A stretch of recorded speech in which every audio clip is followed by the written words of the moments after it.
I run my fingers over the engraved nameplate on my desk. Grace Harper, lead engineer. The brass is cool against my skin, its edges sharp enough to bite if I press too hard. 6 years of late nights, of coffee gone cold while I pored over blueprints, distilled into those 2 words. Sunlight filters through the thrift store curtain I hung over the single window, casting a soft grid across the sage-green walls I painted last spring. My office smells faintly of wood polish from the desk I sanded and stained myself. A thrift find I wrestled into my hatchback 2 summers ago. It's small, this space, but every inch is mine. The project proposal sits finished on my laptop screen, a dense grid of numbers and diagrams that took 4 months to perfect. I lean back in my chair, the creak of its springs a quiet applause. If the board approves it tomorrow, I'll have a corner office by next year. My name on a door instead of a desk. Pride swells in my chest, warm and unfamiliar, like a guest I don't quite know how to entertain. I imagine the call I'll make to my parents tonight, the way I'll say, "It's a big step," hoping for once they'll hear me. But the warmth curdles as I picture their dining room, the faded floral wallpaper, the chandelier missing 2 bulbs. Mom will be fussing over the roast, her lavender perfume clinging to the air, while Dad flips through his newspaper. Ethan will burst in late, phone in hand, grinning about his latest photography gig. 10,000 followers now, he'll say, and they'll crowd around him like he's splitting the atom, not snapping filters over sunsets. My proposal, my promotion, they'll dissolve into the background hum of their adoration for him. I trace the nameplate again, the letters grounding me. This is real. I built this. Not with charm or borrowed luck, but with equations I solved while the world slept. A memory flickers. Me at 16, hunched over a science fair robot, soldering wires until my fingers blistered. First place, a blue ribbon I clutched all the way home. Mom glanced at it, said, "Nice, Gracie," then hung Ethan's soccer trophy on the mantel instead. I hid the ribbon in my sock drawer that night. The clock ticks past 5. I shut my laptop, the screen's glow fading like a held breath released. Tonight, I'll walk into their house with this victory tucked under my arm, hoping they'll see it, see me. But deep down, I know the weight of my name won't register against the flash of Ethan's. I grab my keys, the jingle sharp in the quiet, and step into the hall. The door clicks shut behind me, a sound too small to echo. I smooth the linen tablecloth across my parents' dining table, its crisp edges a gift I gave them last Christmas. The fabric catches on a callus I earned drafting blueprints, a reminder of the hours I've poured into my work. The room smells of roast chicken and Mom's lavender perfume, a cloying mix that sticks to the back of my throat. Faded floral wallpaper peels at the corners, and the chandelier flickers, 2 bulbs dark like missing teeth. I set out the plates, each clink a small claim to this space, though it's never felt like mine. Mom, Linda, bustles in from the kitchen, her apron streaked with gravy. "Grace, move those napkins," she says, eyes sliding past me to the front door. It swings open, and Ethan strides in, all 28 years of him radiating that effortless glow I've never mastered. His phone's already out, thumb scrolling. 10,000 followers now, he announces, voice bright as a spotlight. Linda's face ignites, a smile I've chased since I was a kid. "Oh, Ethan, that's incredible!" she exclaims, abandoning her spoon to rush over. Dad, Tom, looks up from his newspaper, his grunt of approval a rare sound. I slide into my seat, fork cold in my hand. "I finished my proposal today," I say, keeping my tone even. "It's going to the board tomorrow, could mean a corner office by next year." Linda glances over, her nod distracted. "That's nice, Grace," Tom mutters. "Good job." But his eyes are back on Ethan's screen. Ethan cuts in. "Got a viral shoot last week. Some brand's paying me to do their campaign." Linda claps her hands, and Tom leans closer, their laughter a wall I can't breach. My fork scrapes the plate. The sound lost in their chatter, I chew slowly, the chicken tasteless. A memory surfaces, me at 16 clutching my science fair ribbon, blue and crisp from first place. I'd spent months on that robot, soaring until my room smelled of melted metal. "Look, Mom," I'd said, holding it up. "Nice, Gracie," she'd replied, already turning to frame Ethan's soccer trophy, a dented thing from a game he barely won. That night, I'd shoved the ribbon into my sock drawer, its edges curling by morning. "Grace, pass the rolls," Tom says, not looking up. I slide the basket over, my fingers brushing the cloth I chose for them. Ethan's still talking, something about a drone shoot, and Linda hangs on every word, her eyes gleaming like he's spun gold from air. "You're really making a name for yourself," she says, squeezing his arm. I swallow, the roast sticking in my throat. "It's a big step at work." I try again, louder. "Years ahead of schedule." Tom nods absently. "Sure, kid," and Linda's already asking Ethan about his next post. Their voices blur into a hum, and I stare at my plate, the gravy congealing into a dull sheen. I think of my office, the sage green walls, the nameplate I polished this morning. Here, that Grace feels like a ghost, fading under the weight of Ethan's light. I push my chair back, the scrape sharp against the hardwood. "I'll get the dishes," I say, though no one's listening. I stack the plates, their clatter a small rebellion, and carry them to the sink. The water runs hot over my hands, steam rising like the frustration I can't voice. Tonight, my victory sits cold in my stomach, another ribbon destined for a drawer. I turn my key in the lock, the click a quiet promise after the din of dinner. My arms ache from grocery bags, milk, bread, the coffee I grind myself, earned with a paycheck I stretched thin to keep this place mine. The door swings open, and I freeze. Ethan sprawled across my couch, boots propped on the armrest I reupholstered last fall. His duffel bag slumps by the coffee table, camera gear spilling out, lens caps scattered like breadcrumbs over the wood I sanded smooth. My one-bedroom smells of his cologne now, sharp and musky, drowning the cedar candle I lit last night to mark this as home. "Hey, sis," he says, not looking up from his phone. "Needed a place to crash. Landlord issues." His voice is casual, like he's borrowing a pen, not my life. I drop the bags by the door, the thud swallowed by the eggshell white walls I painted myself. "How long?" I ask, keeping my tone steady. "Week or two," he shrugs, thumbs tapping his screen. The bookshelf I built from salvaged wood tilts under the weight of his tripod, my novels shoved aside for his prints. I step into the kitchen, my phone buzzing as I unpack. Linda's name glows on the screen. "Grace, don't make a fuss," she says when I answer, her voice syrupy through the speaker. "Ethan's chasing his dreams. You've got that nice job, you can help him out." I grip the milk carton, its chill seeping into my palm. "He didn't ask," I say, but she's already cooing. "Be a good sister." The call ends, and I stare at the counter, the cedar scent gone, replaced by Ethan's intrusion. I think of my hatchback outside, forest green and paid off after 3 years of skipped lunches.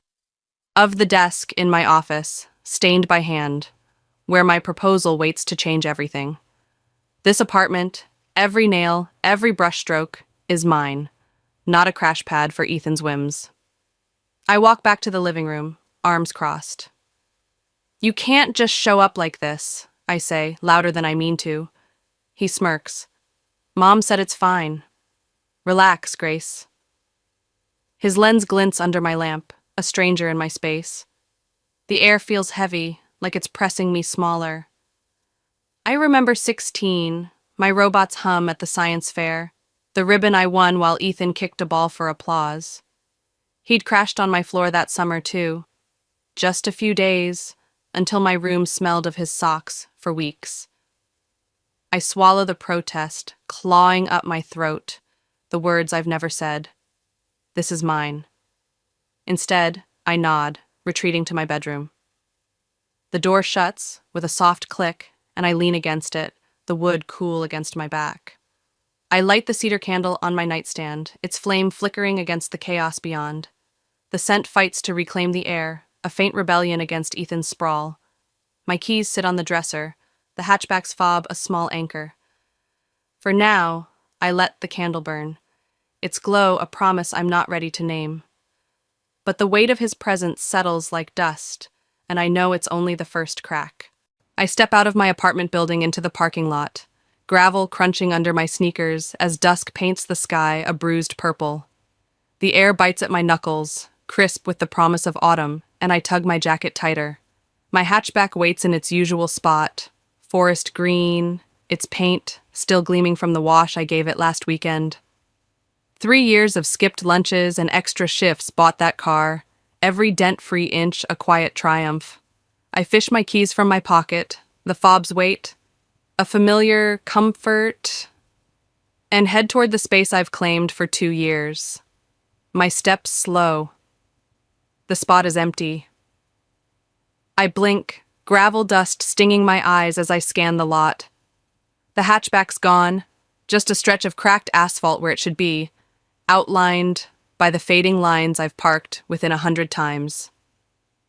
My keys dangle uselessly in my hand, the jingle swallowed by the wind. A cold weight sinks into my stomach, sharp and sudden, like a blade I didn't see coming. I turn back to the building, Ethan's duffel bag flashing in my mind. His camera gear sprawled across my coffee table, his smirk when I asked how long he'd stay. My pulse hammers as I dial his number, the ring shrill against the quiet. "Yo, Grace," Ethan answers, voice lazy like he's mid-scroll. "What's up?" I grip the phone, my breath shallow. "Where's my car?" The line crackles, a pause stretching too long. "Oh, that," he says finally. Casual, as if he's misplaced a sock. "Sold it. Needed cash for a new lens. Big shoot coming up." The words hit like a slap, my fingers tightening until the keys bite into my palm. "You sold my car?" I repeat, each syllable sharp. He chuckles. "Yeah? Got a good deal. Chill, sis."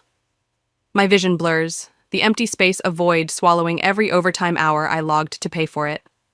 I pace the gravel, the crunch underfoot a rhythm to my rising fury. "That was mine, Ethan. My name's on the title." He sighs, impatient now.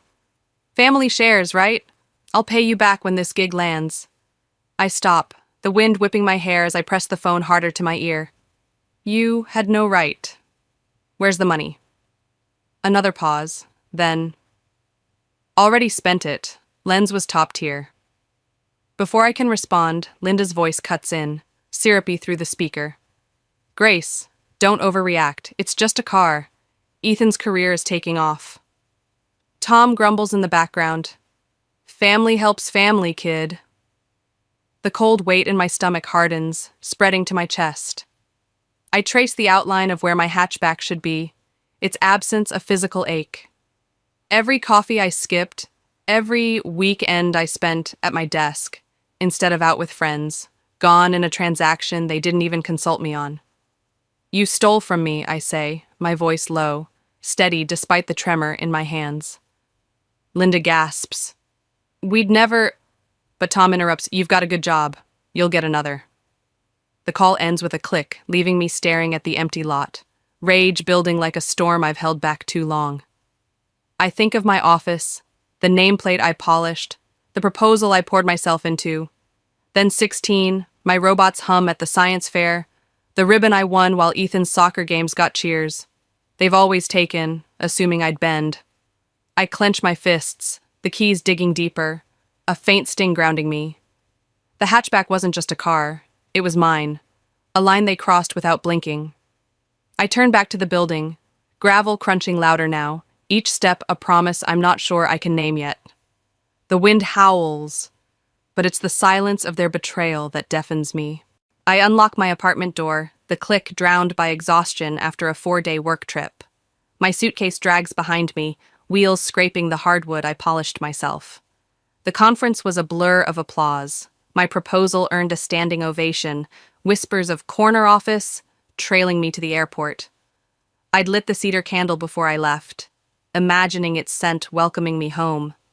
Instead, the air hits me thick with sweat and unfamiliar perfume, my eggshell white walls vibrating with bass from a speaker I don't own. I step inside, and my stomach drops. Ethan's turned my living room into a studio. Tripods lean against my bookshelf, its novels toppled to make room for his prints. Models, 3 of them, all sharp cheekbones and bored expressions, pose against my thrift store curtains, their heels scuffing the floor I refinished. A stranger adjusts lights near my desk, cables snaking over the wood I stained. Takeout containers litter my counter, soy sauce staining the edge where I grind my coffee. Ethan stands in the center, camera clicking, his grin wide as he calls, "Tilt your head, babe." My suitcase slips from my hand, thudding against the hardwood. "Ethan," I say, voice cutting through the noise. He glances over, barely pausing. "Hey, Grace, you're back. Relax, it's just a shoot for my portfolio." The speaker thumps louder, and a model adjusts her pose, knocking my lamp askew. I cross the room, my sneakers silent against the chaos. "What is this?" I gesture to the mess, my space, my sanctuary overrun. He shrugs, clicking another shot. "Mom and Dad said I could stay, needed a spot for this gig." His lens glints, catching the light I hung myself. I clench my jaw, the memory of my car's empty space flashing hot. "You sold my car and now this?" My voice rises, steady but edged. He lowers the camera, smirking. "Chill, sis. It's temporary." The stranger with the lights mutters, "5 minutes, man," and Ethan waves him off, turning back to the models. I step closer, the perfume choking me now. "You don't get to decide what's temporary in my home." He rolls his eyes. "Call Mom if you're mad." She okayed it. I grab my phone, fingers trembling as I dial Linda. She answers, voice syrupy as ever. "Grace, honey, what's wrong?" The bass pulses behind me, a heartbeat I didn't invite. "Ethan's taken over my apartment. He sold my car, and now he's..." She cuts me off. "Don't be selfish. He needs this for his career." Tom's voice rumbles through, "You're fine, kid. Let him work." The line goes dead, and I stare at the screen, the words a weight I've carried too long. Something snaps, clean and final, like a wire I've soldered one too many times. I turn to Ethan, my suitcase still by the door. "Get out," I say, loud enough to halt the shoot. The models pause, the stranger freezes, but Ethan laughs. "You're kidding." I grab his duffel from the couch, the zipper half open, and toss it into the hall. It lands with a thud, spilling socks I don't want to touch. "Out! Now!" My voice is ice, steady as the blueprints I draft. He steps closer, camera dangling. "Mom and Dad said..." "I don't care what they said. This is my home. Leave." The room stills, the bass the only sound until I stride to the speaker and yank its cord. Silence crashes in, clean and untainted. Ethan's smirk fades, replaced by a scowl. "You're insane." I point to the door, arm rigid. "Take your gear and go." The models shift, murmuring, but I don't flinch. He grabs his tripod, muttering, "Fine, psycho," and gestures to the crew. They shuffle out, dragging lights and cables, heels clicking past his duffel. The door slams behind them, and I slide the deadbolt. The click, a gunshot in the quiet.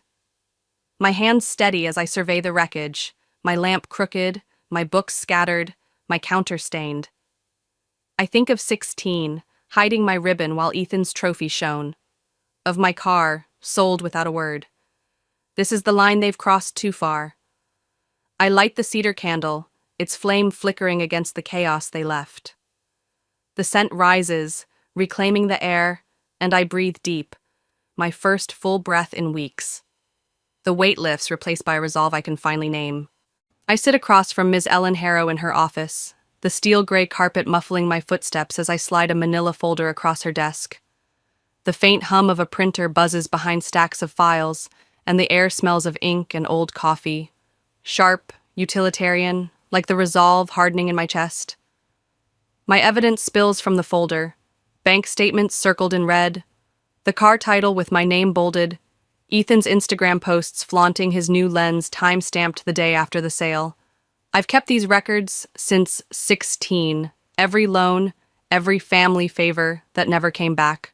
Once a plea for worth, now a weapon. Ms. Harrow adjusts her glasses, her brow lifting as she flips through. "This is theft, plain and simple," she says, her voice crisp, cutting through the hum. She holds up the title, my signature stark against the paper. Sole ownership, no authority to sell. I nod, my hands steady on the chair's arms, the wood cool under my palms. "They didn't think I'd fight," I say, the words solid, no tremor left. She taps the Instagram screenshot. Ethan's caption, "New gear, new me," paired with a lens worth my car's value. "Most clients bring me tears and scraps," she says. "You've built a case file that'd shame a paralegal." A faint smile tugs at my lips, preparation my armor since the science fair days. My phone buzzes in my pocket, Linda's name flashing. I mute it, the vibration a dull pulse against my thigh. "They'll call it a misunderstanding," I say, picturing her syrupy tone, Tom's gruff defense. Ms. Harrow leans forward, her pen poised. "We'll sue for restitution, 20,000 plus damages. Eviction order 2, if he steps foot in your apartment again." Her plan unfolds like a blueprint, precise and unyielding, mirroring the proposals I draft at work. I think of my hatchback's empty space, the photo shoot chaos in my home, lines they crossed, assuming I'd bend. The folder sits between us, years of their taking laid bare. At 16, I'd logged the emergency cash they borrowed for Ethan's soccer camp, never repaid. At 25, the rent I covered when he needed a studio, forgotten by them. Now, my car, my independence, sold without a word. I want it all documented, I say, my voice low but firm. Every penny. Ms. Harrow nods, jotting notes. "They'll learn consequences," she says, and I feel the weight shift, not gone, but lighter, a burden I'm finally handing back. I stand, the chair scraping softly, and tuck my phone deeper in my pocket. Linda's text glows unread. "You're breaking our hearts, Grace." I leave it there, unanswered, as I step into the hall. The door clicks shut, and I breathe the stale office air, my spine straight. This isn't about revenge. It's about what's mine. The robot's ribbon, hidden in my drawer, flickers in my mind. This time, I won't shrink.